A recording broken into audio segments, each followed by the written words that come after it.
ప్రశ్నకు కూడా దేవుడే అనుమతించాడు. ప్రతి ప్రశ్నకు కూడా మరి ఆ యొక్క జవాబులు దేవుడు నివృత్తి చేశాడు అనమాట. జవాబులు చెప్పాడు. అందుకే మనం ఇంకొక ప్రశ్న, అసలు దేవుడు ఎప్పుడు ఉన్నాడు, అసలు ముందున్నాడా వెనకాడ ఉన్నాడా అని మనం అడగవలసిన ప్రశ్న లేదు. ఇక్కడ ఆల్రెడీ వేసేసారు. ఏమని?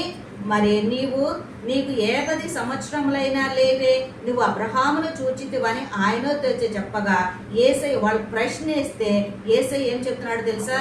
యేసు చదువు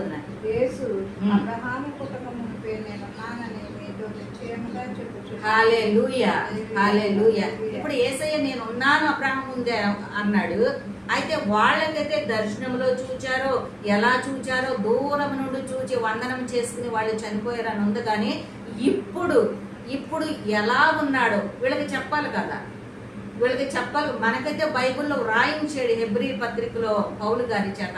కానీ వాళ్ళకి చెప్పాలంటే యేసయ్య అబ్రహాము ముందే నేను ఉన్నాను అని అంటే సహజంగా విశ్వాసులందరూ ఏమంటారంటే, క్రైస్తవులు అనబడే వారు కానీ విశ్వాసులు అనే వారు కానీ ఏమంటారంటే యేసయ్య ఆది నుండి ఉన్నాడు అని చెప్పని మన విశ్వాసాన్ని బట్టి మనం చెప్తాం. కానీ అన్యులైన వారు కానీ లేకపోతే అనేక మంది మరి అనేక రకాలైనటువంటి మనుషులు యేసుక్రీస్తు నమ్మనటువంటి వారు, యేసుక్రీస్తు 2000 సంవత్సరాల క్రితమే వచ్చాడు కదా, ఎప్పుడు నుండి ఉన్నాడు, ఆయన మొదట ఉన్నాడా, లేడు కదా అని చెప్పని ప్రశ్నలు వేస్తారు. అలాంటప్పుడు యేసయ్య లేదు నేను ఉన్నానని ఇప్పటి నుండి మీరు ప్రకటించండి, తెలియపరచండి, నేను ఎప్పటి నుండి ఉన్నానంటే అని ఇప్పుడు మనకు తెలియడానికి ఆయన గ్రంథాల్లో వ్రాయించాడు. హల్లెలూయా.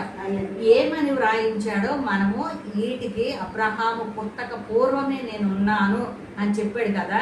సహజంగా మనం చెప్పేయచ్చు యేసయ్య ఇప్పుడు నుండో ఉన్నాడు, తండ్రి కుమార పరిశుద్ధాత్మ దేవుడు ఉన్నాడు అంటారు. కాదు, మన వాక్యానుసారంగా చూడాలి.